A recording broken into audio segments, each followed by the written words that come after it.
Sabe aqueles momentos que você está lá focado, querendo fazer alguma coisa e de repente você se distrai, quando percebe o tempo já passou e não fez o que você tinha determinado? Ou talvez você seja uma pessoa que está lá focado, mas uma chamada de alguém, uma mensagem de WhatsApp te desvia e você vai cumprir uma demanda que não é sua. Eu sou mais ou menos assim e vou te explicar como que a origem familiar, como que o sistema familiar pode influenciar na sua autoliderança e como você pode melhorar esse padrão para finalmente fazer aquilo que você se determina. Eu vou te explicando através dos bonequinhos. Então aqui nesse bonequinho vermelho você pode perceber como se fosse o meu personagem quando criança. Eu tinha um pai, tinha uma mãe, mas a minha mãe engravidou e meu pai já estava longe, ele foi embora da relação, então ele nos deixou, minha mãe ficou com 2 filhos e também por diversas questões ela não conseguiu cuidar dos filhos que acabaram ficando com os avós paternos. Então aqui tem meu avô e aqui tem minha avó. O meu avô, ele era uma figura muito amada, muito carinhosa, mas ele não tinha voz de comando dentro de casa. Então ele deixava tudo para minha avó, que ao contrário era uma pessoa extremamente rígida, que colocava objetivos, foco, cobrava muito e também punia bastante. O que aconteceu com essa criança? Eu já tinha perdido a confiança nos pais, que são a primeira figura de autoridade que nós temos, e eles vão embora.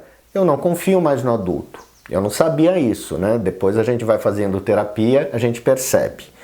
E ao olhar para o meu avô, eu vi uma figura de autoridade muito frágil, que deixava tudo nas costas do feminino, da minha avó. Ele era bonzinho, ele era uma pessoa bacana, mas também meio vitimizada.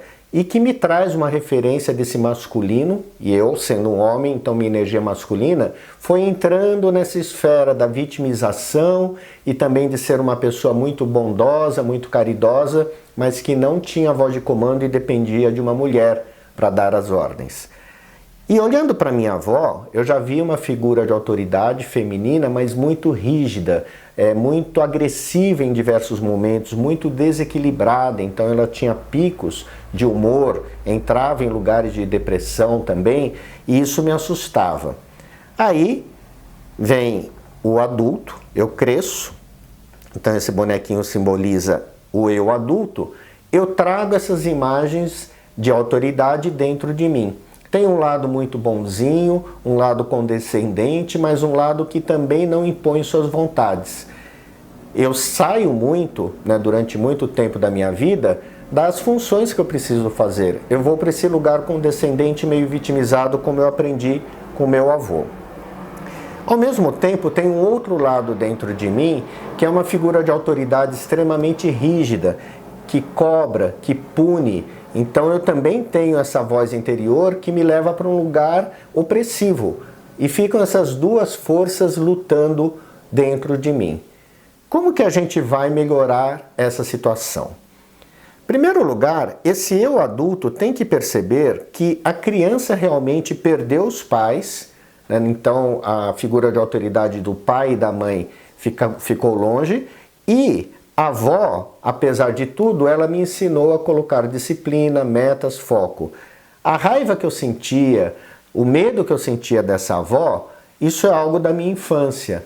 Mas no momento que eu vou dar ordens para mim, colocar metas, prazo, etc., eu preciso perceber o medo e a raiva dentro de mim e entender que isso não tem a ver mais com a minha vida do adulto, tem a ver com a minha vida da criança.